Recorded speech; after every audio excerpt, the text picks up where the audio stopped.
Hey, what up you guys, it's Danny B. You're watching the Trash Stash, and it's pretty late at night, so I'm going to be keeping my voice down in this video.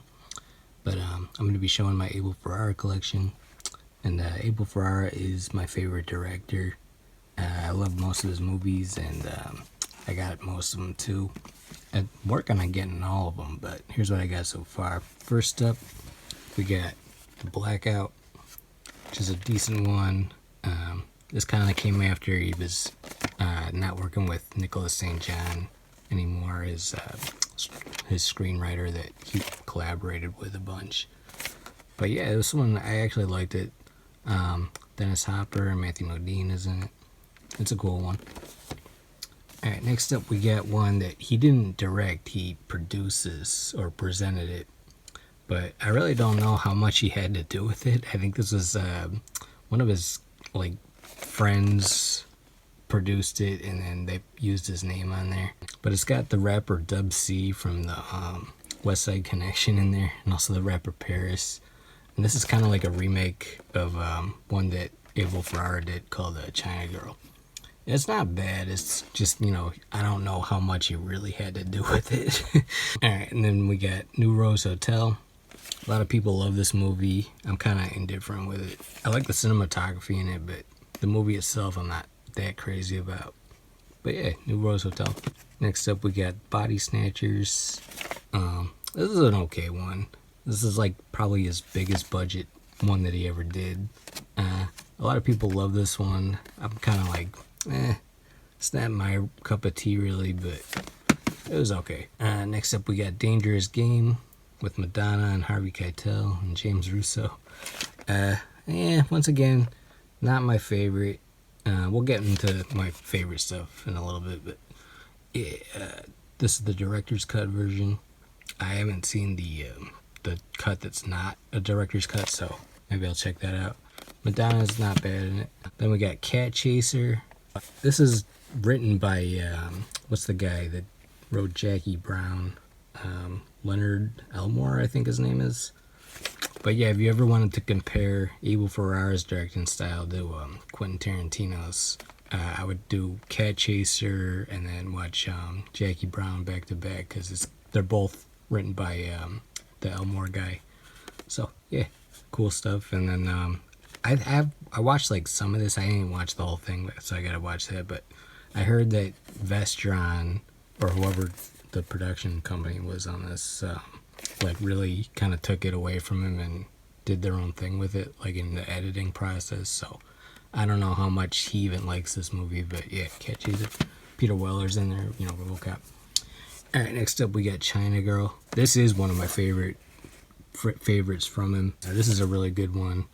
And this was a Vestron movie too, I believe. Yeah, Vestron Pictures.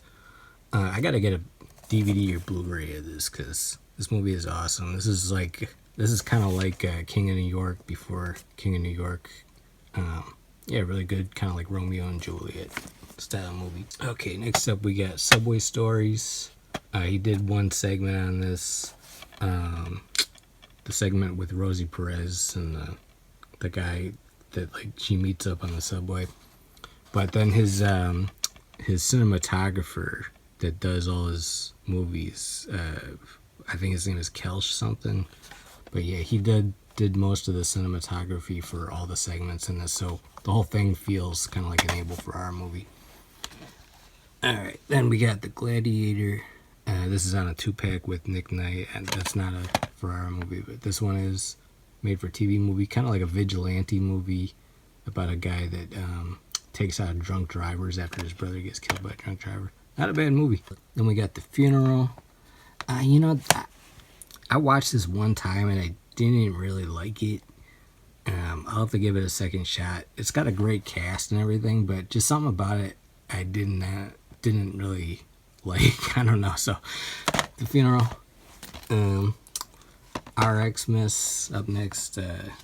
Yeah, I really love this one. This is one of my favorites from him. It's a Christmas movie, a drug dealer movie.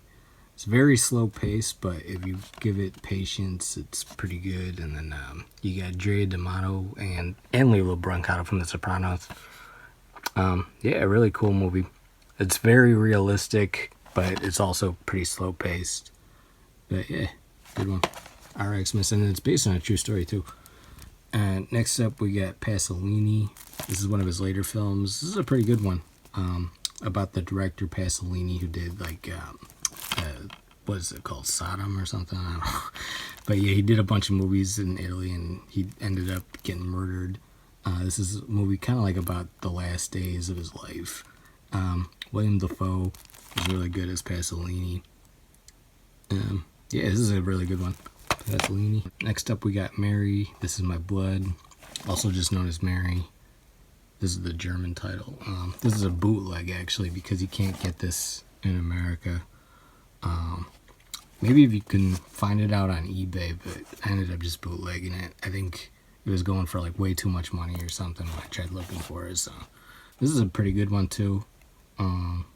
Matthew Modine and Forrest Whitaker is in there. Cool movie. Should have got a release in America. Alright, next up we got Miss 45.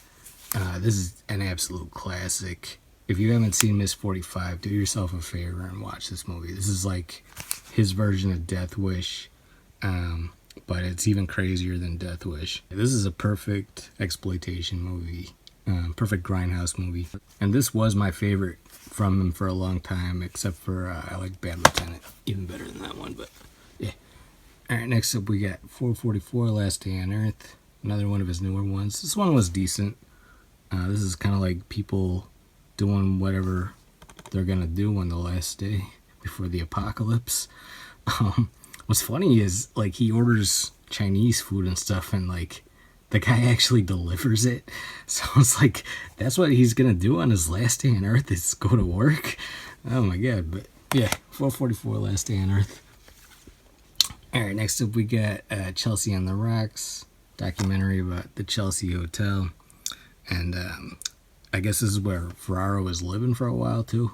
And it's got like a little bit of like some acting in it, with people reenacting Sid Vicious and Nancy Spungen. Yeah, pretty good documentary. Just people that live in the Chelsea Hotel, and he's interviewing them and finding out about their lives and stuff. Pretty good documentary. Alright, next up we got Driller Killer. One of my favorites from him. It's not like his best movie. I mean, not like his best directed movie, but it's a really good like horror movie. Yeah, I don't know. A lot of people don't like this movie. I really like it. It perfectly captures what it's like to have like anxiety and go through like rage and stuff. I swear to God, the guy in the movie was like how like I could relate to him a lot when I was working in fast food. I would feel like drilling people every day. Alright, next up we got Siberia. I still haven't checked this one out. This is one of his newer ones. Yeah, I gotta put this in the Blu-ray player. Alright, next up we got Bad Lieutenant. I got it on Blu-ray and on VHS, the NC-17 version for both. I have it on DVD somewhere too, on a double pack with Reservoir Dogs, and that's actually my favorite copy of it because I like the way it looks, but I can't find that right now. I'm not gonna search my whole house for it. But yeah, if you ever see this movie, make sure to watch the NC-17 cut. There is an R-rated version where like they replace a couple scenes with like watered down scenes. I don't know. I'm against that. I think you should just check out the NC-17 version. Yeah. Alright, then we got King of New York. I got the DVD and the VHS, and I have another DVD somewhere with the cover like this, which I think it was an artisan DVD, but that DVD is somewhere, I don't know where it is, but it's pretty bad quality. This version is way better looking. Awesome movie, you know, Christopher Walken, probably my favorite Christopher Walken movie. Yeah, it's not like the most realistic movie, but it's pretty cool. Christopher Walken has some awesome scenes in it. Okay, next up we got The Addiction.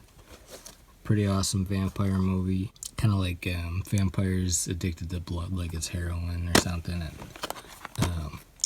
yeah, it's got Lily Taylor and Annabella Sciorra, and Carmela from Sopranos is in this. What's her? Edie Falco. I actually like the VHS cover better than the Arrow release, but yeah, pretty cool. Lots of extra features on this thing.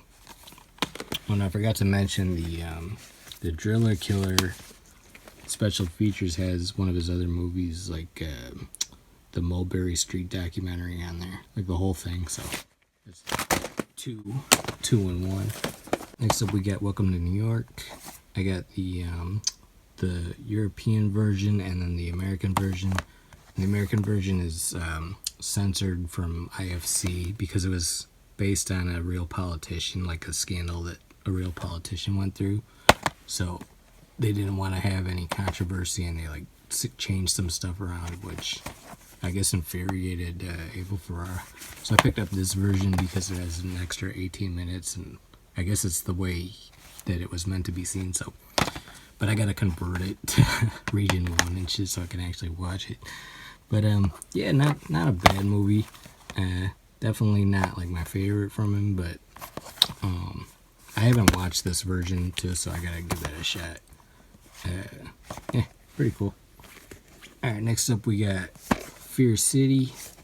I got the VHS and then the DVD, and there is a Blu-ray of like the completely uncut version out there from Scream Factory, but it goes for a crazy amount of money, so I haven't bought it.